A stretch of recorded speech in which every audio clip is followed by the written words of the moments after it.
합격했다는 거예요. 살짝 안 믿겨서 뒤로 가도 다시 네, 그냥 다시 수험번호 눌러봐서 다시 해보고. 그렇죠.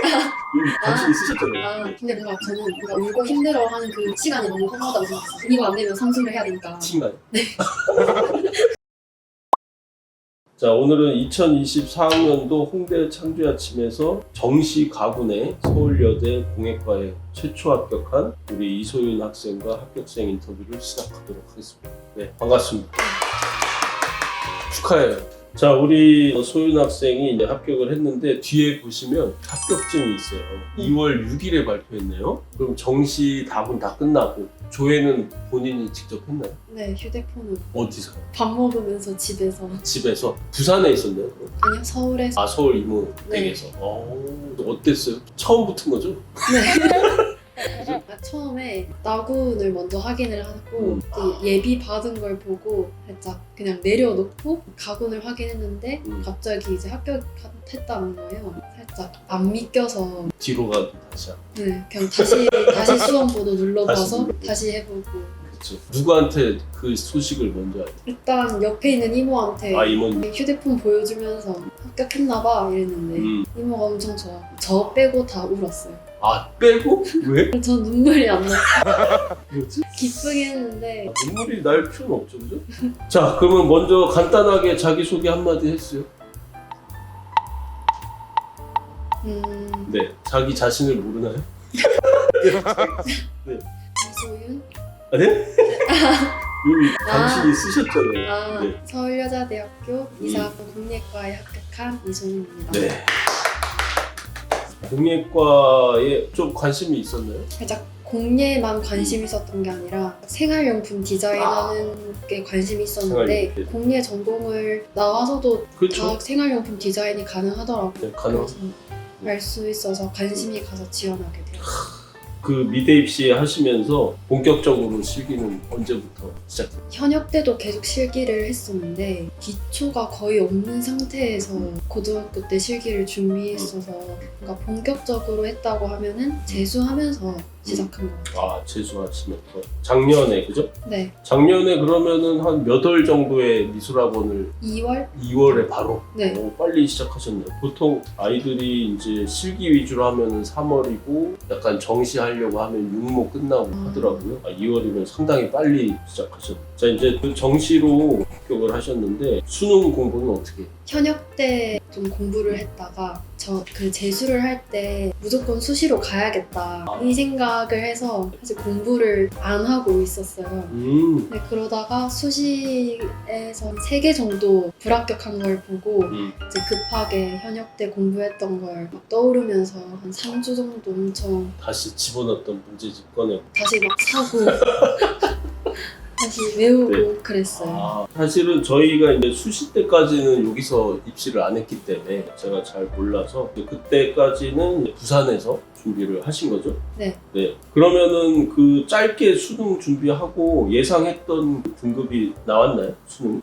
풀었을 때는 2등급 이렇게 나왔어서 체감. 그래서 수능 때는 한 3등급이 나오지 않을까 이 생각을 했었어요. 네. 국어가 4가 나오고, 네. 그죠? 탐구를 잘 봤네요. 네. 다행히 이제 서울여대가 이제 2과목만 들어가니까 그걸 잘 활용하신 것 같고, 그죠? 자, 이제 그 뒤에 보면은 주제가 나와요. 주제에 대해서 좀 설명해 주시죠. 파란색 펌프병처럼 생긴 세제통이랑 3M 수세미 그다음에 3가지 크기의 동그란 접시가 나왔고 문제가 이제 자유롭게 연출하라고 했었어요. 혹시 이 주제는 딱 받아보시고 많이 당황하셨는지 아니면 해봤던 건데 좀 괜찮네? 뭔가 설거지하는 모습을 원했던 것 같아요. 어제도 공예과에 같이 합격한 고3 학생이 똑같은 얘기. 네. 근데 맞는 얘기인 것 같아요. 그죠? 주제 의도 자체가. 그래서 평소에 그 실기 준비는 어떻게 했나요? 스토리텔링 식으로 아이디어를 짜서 구성하려고 좀 노력을 했었어요. 그래서 시험작이랑 평소작 그렸던 것 중에서 선생님이 계속 피드백해서 사셨던 거를 보완해서 리메이크하는 수업을 되게 많이 했었어요. 그게 가장 도움이 되었던 수업이어서 뭘 잘못했고 이제 뭘 잘해야 하는지 그런 것들을 계속 보완하면서 그림을 그려나갔어요. 힘들었죠? 네. 자, 뒤에 보시면 재현작이 나와 있어요. 어떻게 이제 문제풀이 하셨고, 네. 그런 에피소드 같은 것도 있고. 설거지는 해야겠는데 그쵸. 다들 설거지를 할 것 같은 거예요. 네. 그래서 서울여대다 보니까 어떻게 해야 지금까지 이 스토리텔링 형식으로 아이디어를 짜온 나의 이런 노력들과 다른 아이들과 달라 보이는 그림을 어떻게 그려내야 할까 그런 생각들을 계속 하다가 이제 전임 선생님께서 며칠 전에 이제 화면 주제부에 이쁜 노란색이 있거나 뭔가 이쁜 어떤 꽃이나 어떤 형상하는 그런 것들이 있으면 되게 첫인상이 좋아 보일 수 있다라고 그렇게 말씀하셔가지고 그러면은 꽃을 만들어 볼까? 이 생각을 했어요. 그리고 이제 수세미의 색들이 엄청 다양하게 나왔어요. 노란색, 빨강색, 뭐 초록색 이렇게 다양하게 나와서 이 다양한 색을 무조건 주제부에서 다 보여줘야 뭔가 교수님들이 문제 출제를 하셨을 때 그 의도를 더 정확하게 넣을 수 있지 않을까 싶어서 노란색도 넣고 가운데 빨강색도 넣고 또 줄기로 초록색 수세미도 넣고 그렇게 주제부를 구성을 했었어요. 줄기구나. 네. 그것도 이제 저도 약간 비슷하게 봤는데 이제 보는 사람 시점에서는 제가 보기엔 이제 하수구 구멍 여기에 이제 이 뒤에 있어서 거기에 이제 빨려 들어가는 그 속도감 있는 어떤 설거지의 상황을 보여준 게 아니고 약간 막 그릇 부딪히고 막 이런 거 좀 시끄럽고 그렇잖아요. 네. 그런 약간 시끄러움과 그런 것들이 좀 생동감 있는 그런 것들이 좀 보여지지 않았나. 그림에서. 근데 이제 보통 다른 친구들 그림을 제가 상상했을 때는 되게 정적이었을 거예요. 네. 근데 상당히 그림이 동적이어서 그런 게 이제 다른 친구들하고 좀 많이 달라 보이지 않았을까? 제가 봤을 때는 그런 느낌을 받았습니다. 평소 그러면은 이 시간 안배 했던 거랑 시험장 가서 했던 거랑 어땠나요? 거의 똑같았어요. 비슷하게 이제 딱 타임 체크한 거. 근데 아이디어 스케치를 20분 정도 짰던 것 같아요. 좀 네. 더. 그렇죠. 다들 한 10분, 5분 짜고 바로 들어가길래 그럼 조금만 더 생각을 해봐야겠다 생각을 해서 한 20분 잡고 스케치는 그렇게 오래 안 걸려서 빨리 끝내고 채색하는 데 좀 시간을 많이 썼었어요. 서울여대는 선착순으로 앉는다고 네. 들어가서 네. 그래서 어느 정도에 앉았어요? 저 맨 뒤에 앉았어요. 그 제일 빨리 간 거네. 그 친구는 늦게 가서 제일 앞에 앉았다. 들어오는 거 봤어요. 같은 고사장이었어. 네. 오. 저기 앞에 앉더라고요. 거기서 그럼 2명이나 붙은 거네요? 네. 대박이네요. 그 주변 학생들은 어땠나요? 좀 이렇게 근데 접시를 깬 친구들이 좀 많더라고요. 근데 연출해서. 근데 저는 뭔가 공예과인데 도자기를 하는 그런 수업을 할 텐데 뭔가 접시는 도자기 아닌가? 그걸 굳이 깨야 되나 싶더라고요. 뭔가 문제에서 뭔가 출제자 의도가 뻔히 드러났는데 다들 접시를 다 깨고 있고 근가게 하고 뭔가 그런 연출만 하고 있어서 다행이다 싶었어요. 신중하게 대처를 잘 하셨네요. 네. 이제 합격을 하셨는데 합격했던 주 요인이 뭐라고 생각하나요? 그러니까 주변 애들이 파괴적인 연출을 너무 많이 해서 그쵸, 아까 그 중에서 파괴적인 연출을 안 하고 주제부 이쁜 색 꽃 형상화한 생기발랄한 그런 느낌을 주제부에서 딱 준 게 제일 점수가 높지 않았을까 생각을 했어요.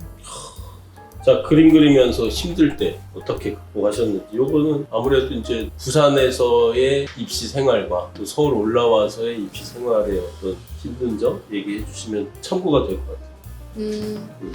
현역 때는 네. 기초 소양을 하다가 재수를 하면서 기초 디자인을 다시 시작했던 거라서 그 어떠한 개념이 머릿속에 있지 않은 상태에서 이제 한 해 더 도전하게 된 거죠. 그러다 보니까 이제 부산에서는 딱히 이제 선생님이 오답노트를 작성해라 라고 말은 딱히 안 하셔서 다들 안 하는 분위기였는데 뭔가 그림도 공부를 하는 거라고 생각을 해보면 개념이 있을 거고 오답노트를 적으면 성장할 수 있지 않을까 싶어서 좀 힘들고 귀찮았는데 내가 뭘 잘못했고 다음에 어떤 그림을 그려야 하는지 그런 거를 어린이 스케치북 같은 데다가 그리고 접고 이랬어요. 그런 다음에 스스로 다시 이 스케치를 아이디어를 떠가지고 선생님한테 검사받고 다시 그거 프린트해서 붙이고 이제 그거를 한 3개월, 4개월 동안 엄청 빡세게 그렇게 집에 가서 준비를 했었어요. 그러다 보니까 이제 힘들어도 뭔가 조금씩 달라지는 게 눈에 보여서 좀 그나마 극복이 되지 않았나. 그러다가 정시한다고 이제 서울에 홍대 올라왔는데 노력했던 게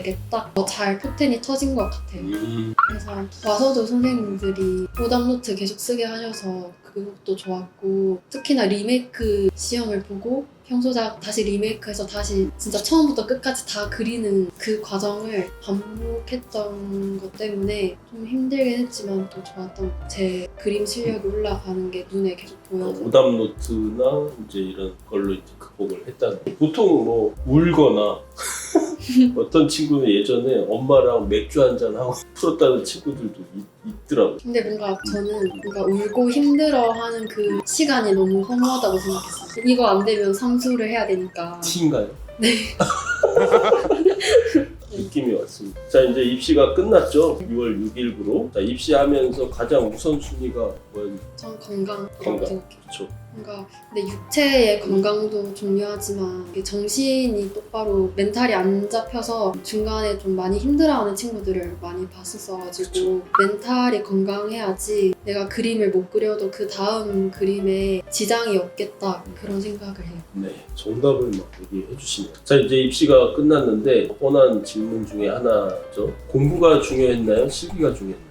전 실기가 중요했다고 생각해요. 현역 때 공부를 한다고 좀 많이 학원을 빠졌었어요. 근데 빠진다고 해서 그렇게 공부에 어떤 성적이 올라가는 것도 아니고 오히려 실기는 또 못하고 계속 그러다 보니까 그리고 공부를 아무리 잘해도 실기를 못하면 대학을 못 가잖아요. 그렇죠. 그래서 실기가 제일 중요하다고 생각을 해요. 네, 이건 약간 번외 질문이긴 한데 제가 이제 알기로는 이제 원래는 기초 소양을 하시다가 한 1년 했나요? 1년 하시고 다시 하면서 기초 디자인으로 바꿨어요. 이거를 되게 고민하는 친구들이 많아요. 기초 소양을 하다가 기초 디자인을 했을 때 이제 기초 디자인만 해왔던 애들은 상당히 이제 스킬이 뛰어나고 완성도도 높고 하니까 과연 걔네들을 따라잡을 수 있을까 고민하다가 기초 소양을 다시 하는 친구들도 있거든요. 그런 거는 어떻게 이제 좀 극복을 하셨나요? 똑같이 생각을 했어요. 그 몇 년 동안 되게 스킬 좋은 애들이 기초 디자인을 해서 대학을 갈 건데 과연 내가 걔네를 이길 수 있을까? 그 생각을 하다가 그런 아이디어 스케치를 하면서 느꼈던 게 이게 생각을 좀 남들보다 더 잘하고 다르게 생각을 한다면 좀 내가 채색이 부족하고 그래도 그거는 어떻게든 짧은 시간 안에 올릴 수 있는 거라고 그쵸. 생각을 해서 그러니까 생각을 더 많이 하는 아이디어 스케치에 시간을 쏟아붓는 거에만 생각을 한다면 딱히 크게 문제는 안 될 것 같았어요. 좋은 말씀 감사합니다. 자, 합격을 한 나만의 꿀팁이 있었나요? 아까 얘기했던 것처럼 오답 노트. 네, 그림 그리는 걸 수능 공부한다고 생각하면서 그래서 일단 오답하는 게 제일 중요하고 그다음에 저는 질감 표현이 엄청 약했거든요. 그냥 밀기만 하는 습관이 많았어서 이런 질감별로 앨범을 만들어서 계속 봤어요. 그리고 어떻게든 그걸 따라하려고 노력을 많이 했던 것 같아요.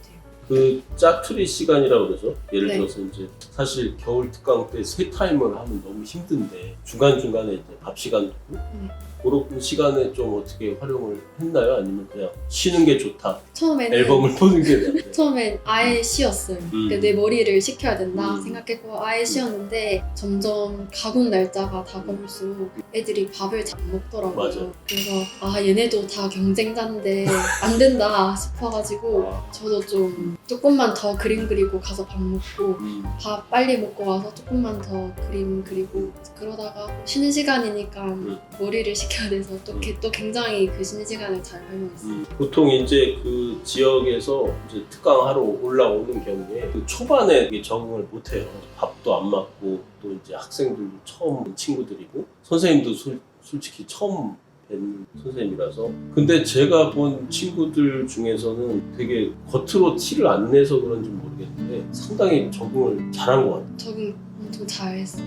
그 방법이 있나요? 만약에 이제 나중에 또 올라오고 싶어하는 뭐 후배들이 있을 수도 있으니까. 근데 제가 상상하던 그 서울 학원은 좀 냉정한, 냉정 좀 네. 많이 이기적인 이기죠. 친구들도 서로 안 친하고 그런 분위기인 줄 알았는데 아니더라고요. 음. 그래서 그냥 다 똑같다 생각을 그쵸. 해서 그렇게 어렵게 마음만 가졌던 것 같아요. 친구도 금방 사귀시고 그죠? 네. 그 이제 창조야침을 다니셨는데 창조야침이어야만 했던 이유가 있었나요? 그러니까 남들이랑 다른 그림을 그려야 되는데 질감을 하거나 뭔가 더 좋은 색을 쓰거나 그런 거는 한계가 있더라고요. 근데 이런 아이디어 부분에서 그림을 다르게 차별화하게 그리는 게 되게 인상 깊었어가지고 스토리텔링 형식의 그림을 많이 그리는 것 같더라고요. 그래서 무조건 창조의 아침 가서 그림을 그려야 내 그림이 남들이랑 다르겠구나 생각을 했었어요. 자, 이제 마지막 질문입니다. 자, 후배들에게 한마디 해주신다. 공부를 한다고 학원에 빠지는 친구들이 굉장히 많은데 딱히 그렇다고 해서 공부를 잘 하는 것도 아니고 실기만 안 좋아지는 거기 때문에 약속한 날에 오기로 한 날에는 무조건 학원에 와서 실기를 준비를 해야 더 열심히 입시를 하면서 좀 더 뿌듯하게 대학을 합격할 수 있지 않나 라고 생각합니다. 정말 저희가 하고 싶은 말은 그죠? 저희가 우리 학생들한테 해주고 싶은 말은 꼭 중간고사, 기말고사 한 달씩 빠지는 그저 고2 때부터 그런 친구들 많은데 물론 공부도 해야 되지만 같이 유지하면서 하는 게 좋다. 좋은 말씀 해주셨습니다. 네, 제가 항상 마지막에 질문하는 건데 10년 후에는 뭘 하고 있을 것 같아요? 31살. 31살이고 네. 뭔가 취업을 해서 다니고 있겠죠. 취업을 하거나 뭔가 창업을 하지 않나. 창업. 돈이 많으시고. 알겠습니다. 너무너무 축하드리고 마치도록 하겠습니다.